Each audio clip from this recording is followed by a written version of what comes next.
Hi friends, standard വണ്ടിയിൽ hall എങ്ങനെ തുറക്കാമെന്ന് ഒരു വീഡിയോ ചെയ്തിട്ടുണ്ട്. അപ്പോൾ അതുപോലെ തന്നെ ഹിമാലയൻ വണ്ടിയിൽ എങ്ങനെ ഹോള് തുറക്കാമെന്നാണ് ഇന്നത്തെ വീഡിയോയിലൂടെ ഞാൻ നിങ്ങളെ പരിചയപ്പെടുത്തുന്നത്. ഈ കാണുന്ന ഒരു ഹിമാലയൻ വണ്ടിയാണ്. ഈ വണ്ടീൻ്റെ ടാങ്കിൽ വെള്ളം കെട്ടിക്കുന്ന വിഷയമായിട്ടാണ് കസ്റ്റമർ വന്നത്. അപ്പോൾ എങ്ങനെ തുറക്കാമെന്നാണ് നിങ്ങളെ പരിചയപ്പെടുത്തുന്നത്. ഈ 3 ഹോള് കാണുന്നുണ്ടല്ലോ, ഈ 3 ഹോള് ആണ് എല്ലങ്കി ബോൾട്ട് വരുന്നത്. ആ 3 എല്ലങ്കി ബോൾട്ട് ഊരിയുണ്ടെങ്കിലാണ് ടാങ്കിന്റെ ക്യാപ്പ് റിമൂവ് ചെയ്യാൻ പറ്റുന്നത്. ഈ കാണുന്ന ലെഫ്റ്റ് സൈഡുള്ള, അതായത് 3 അല്ലെങ്കിൽ ലെഫ്റ്റ് സൈഡിലുള്ള എല്ലങ്കി ബോൾട്ടിന്റെ തൊട്ടടുത്തായിട്ട് ഒരു ഹോൾ കാണാം. ആ ഹോളാണ് തുറക്കേണ്ടത്. അപ്പോൾ ഞാൻ ഡ്രില്ലിംഗ് മെഷീൻ അതായത് ഉപയോഗിച്ചിട്ട് അതിൽ ബ്രേക്ക് കേബിൾ, അതായത് ഔട്ടർ കേബിൾ അല്ല ഇന്നർ കേബിൾ ഉപയോഗിച്ചിട്ട് ജസ്റ്റ് ഒന്ന് അതിൽ അതിന്റെ ഹോളിന്റെ കനത്തിലാക്കിയിട്ടാണ് ഹോള് ഡ്രില്ല് മാതിരി ചെയ്യുന്ന മാതിരി നല്ല ചെയ്യുന്നതാണ് നിങ്ങൾ ഈ കാണുന്നത്. അപ്പോൾ അതാവുമ്പോൾ പെട്ടെന്ന് ഹോളും കാര്യങ്ങളും തുറക്കാനും പറ്റുന്നതാണ്.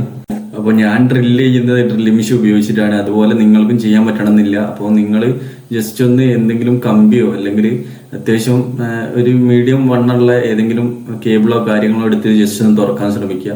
ഈ കാണുന്ന 3 ഡമ്മിയാണ് വരുന്നത്, ഡമ്മി ആയിട്ട് വെച്ച ബോൾട്ടുകളാണ് വരുന്നത്.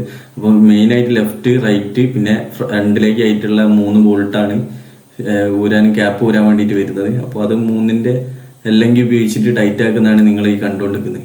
അപ്പോൾ താങ്ക് യു ഫ്രണ്ട്സ്.